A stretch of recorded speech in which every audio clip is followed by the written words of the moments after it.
legend Frank Karsten. Would you like to tell me a little bit about yourself? I'm a member of the Magic Pro Tour Hall of Fame. I've played in a lot of high-level competitive events in Magic. I also do a lot of writing about the game for Wizards of the Coast, often with a bit of a mathematical touch because that's where my academic background lies. I will be presented with Yu-Gi-Oh cards. Mind you, I have literally never seen Yu-Gi-Oh cards before. So like I'm aware that the game exists, but that's all. I'm going to show Frank 5 cards. Each are either going to be what we call a staple or a stinker, one that was good and one that is not so good. And if you guys like this type of content, please like and subscribe and click the notification bell. And who knows, maybe we'll have you on another staple or stinker. But I think for the moment we should get right into it. Are you ready to get into this? I am. I'm excited. Let's go. So let's start off with the first card. Would you like to give this card a read for me, please? Terraforming. It is a spell card, and there's some symbol at the top right. That's just an indicator of it actually being a spell card. Okay, a nice picture. Definitely more, I don't know, like science fiction feel, I would say. Terraforming Mars is one of my favorite board games, so I'm already getting interested. And the text says, add 1 field spell from your deck to your hand. Alright, I understand deck, I don't understand hand. Field spell, for example, is, I guess, what a permanent would be in Magic. Like, so you have spell cards, and that just gives like a one-time effect. Field spells that remain on the board. They have a dedicated zone called the field spell zone. How many cards do you start with in the game? Well, you start 5 cards, and your deck has to be a minimum of 40 cards up to a max of 60. So I'm sure we'll get to what the field spells actually do. But my first impression of this is that it is gotta be an absolute stable, like nearly broken card, because it comes at no cost at all. You cast it and then you search through your entire deck, at least that's how I interpret it,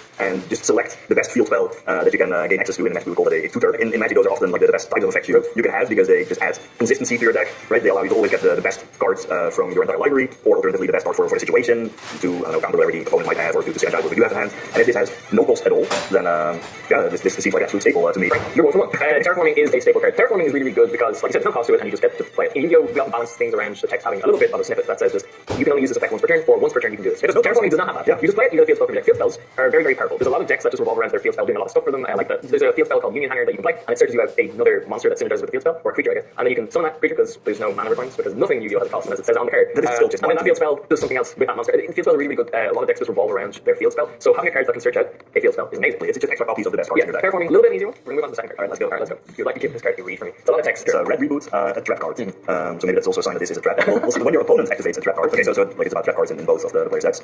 Negate the activation, so that sounds like in Magic there's a counter spell. And if you do set a card face down, then they can set one other trap directly from their deck. Okay, so if it gets countered and then they take a trap from their deck that they put down. For the rest of this turn, after this card resolves, your opponents cannot activate trap cards. You can activate this card from your hand by paying off your LP, that's probably your life points. Yeah, that's what I figured. Red Reboot is a counter trap card. Let's have another counter trap card. You can't respond. It's the highest spell speed that you can kind of get to, kind of like the way of spell speed in Magic as well. Trap cards have an inherent downside, where they must be set face down on the field, and you have to wait 1 turn until you can activate them. So then the trap that is countered, it's like it still lingers around on the field for the next turn. Yeah, and it goes face down again. Well, then my first thought is what we call a Magic card disadvantage, because well, you have to use this. The opponent gets a free new trap from their deck. The existing trap that gets countered, well, it's not there for a turn, so you basically throw away 1 card, and the opponent gets a card for free. If I think long term. So then a couple of questions that I would need for additional context. How common are trap cards in Yu-Gi-Oh? Yu-Gi-Oh is typically more monster focused at this current time, and it has been for quite a long time as well. Trap cards are often used in side decks as if you're going first, because you have to set a trap card beforehand. It can be a little bit of a nuisance to be dropped when you're going second. So you can slide it in game 2 or 3 when you know you're going first. Another question for context is like how many turns is a typical game of Yu-Gi-Oh? How long you think a game of Yu-Gi-Oh goes for? If it would be similar to Magic, it would be around I don't know, like 7 turns or so on average. But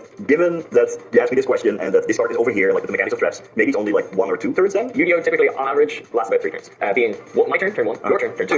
My turn, wow. Most decks aim to on turn 3 be killing your opponent. That does make this card far better because yeah, what I mentioned about the disadvantage that the opponent still has the same trap cards for later turns, yeah, that's completely negated. But it also said that you can activate this card from your hand by paying half your LP, so that kind of gets around the typical trap restriction where you cannot use it until like 1 turn has passed. Right? Yep. Generally speaking, well, life points tend to be a resource in these kinds of games, so that is probably not the biggest cost. I think the effect is going to be actually very powerful if you can be I don't know, like 80% sure that the opponent will have a trap in the early game. Then this is basically a counter spell for free because all the downsides are negligible because the game is probably over by the time like those next traps would come into effect. My first thought is this is going to be a sideboard staple but a main deck stinker.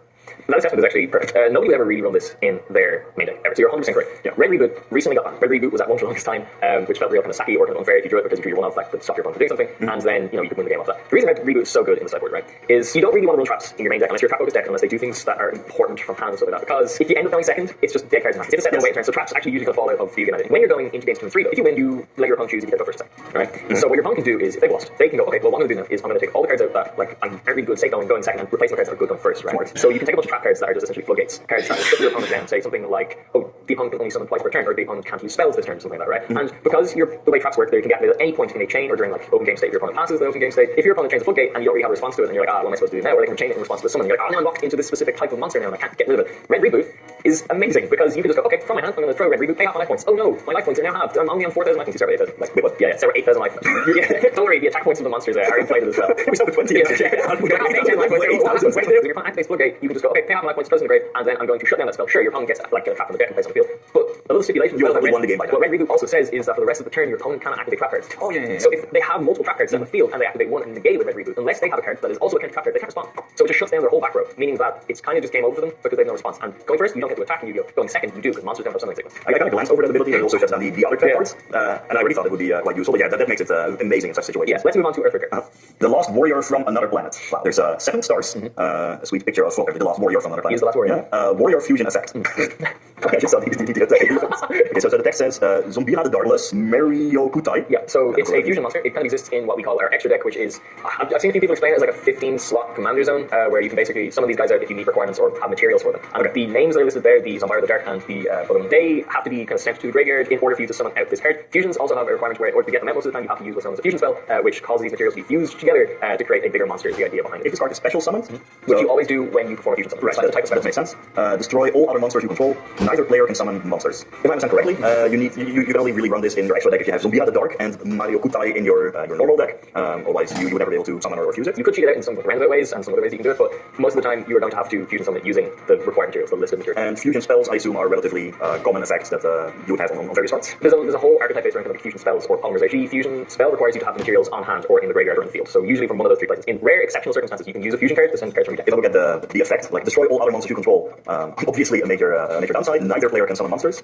That might be pretty powerful, of course, because I imagine that if this comes down and it's like the biggest monster on the board, and then no one can add like new monsters, then yeah, you're basically towering over the whole battlefield and win that way. How about the attack and defense stats? Are those like way above average, or? So for a monster, 7 stars, 2,350 attack. I hate when they do the 50s. It makes everything so hard. If you like to have a creature in Magic that had 1.5 toughness or something, it's really frustrating. 2,300 defense. It's about paralyzed. Attack and defense aren't necessarily something you have to take into account when you're looking at the monster's effect, but in this case, because it is kind of like a big bulky monster you're trying to get out, it's nice. Extra monsters like fusion monsters and synchro monsters, which you don't have to worry about. Don't worry. You don't actually have to worry about the stars too much. They don't really matter. They're kind of just a holdover from the fact that all monsters have stars in the early days of Yu-Gi-Oh. Destroying your own monsters is like a major downside. Normally that might be the case, but I know in Magic there are also many decks that actually want to destroy their own. There's a lot of flooding effects as well in Yu-Gi-Oh. A lot of cards might get sent to the regular effects as well, so it could be beneficial as well. Given all that, if you would put this into a kind of normal deck, so to say, where destroying all other monsters you control is like a major downside, you would not really be happy with this because it's quite a bit of a cost to special summon this, and then sure, neither player can summon monsters. Might be good if, as I said, this might be the only big creature remaining. But if there are lots of effects, as you said, like destroy a monster, then this will easily go to the graveyard or equivalent, and the opponent will then be able to like summon their monsters again. I'm gonna go with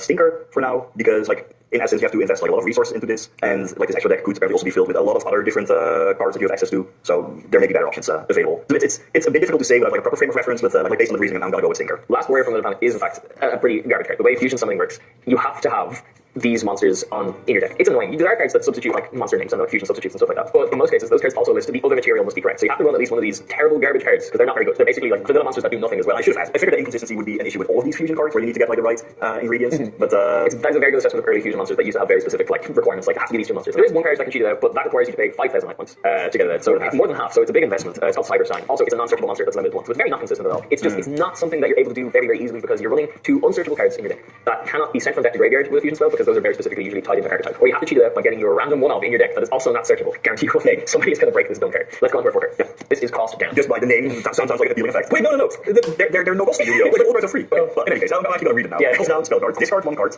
For the rest of this turn, reduce the levels of all monsters in your hand by 2, even after they are summoned. Alright, that's related to the stars you mentioned earlier. You do have to discard a card, which is surely a downside. You also have to spend this card. But reducing the levels of all monsters in your hands by 2, that would mean that, like I think at first you said that if you have like a monster with a lot of stars, to summon it, you have to basically sacrifice an existing lower level monster. If I compare it as an alternative to perhaps a situation where Pulse Down is replaced with just such a lower level monster in your hand, right? If your opening hand has a lower level monster rather than Pulse Down, you could just use that and then use it to like sacrifice it to this. You can normal summon the monster, and then that's it. You can't normal summon or tribute summon from your hand for the rest of the turn. Okay, and then this actually allows you to immediately get that tribute monster on the field without having to go through all 5 or 6 stars, it brings it down to 3 or 4, and you can normal summon it like with a tribute. If it's 7 or higher, you're going to have to reduce it down to like 5 or 6, which means you'll probably end up having to like every 1 creature monster from the field. Well, it comes at the cost of playing like a spell card. You also have to discard a card, and normally that would be a downside. But if there's anything I've learned from Magic, it's that sometimes what might seem like a downside can actually be turned into an upside in Magic.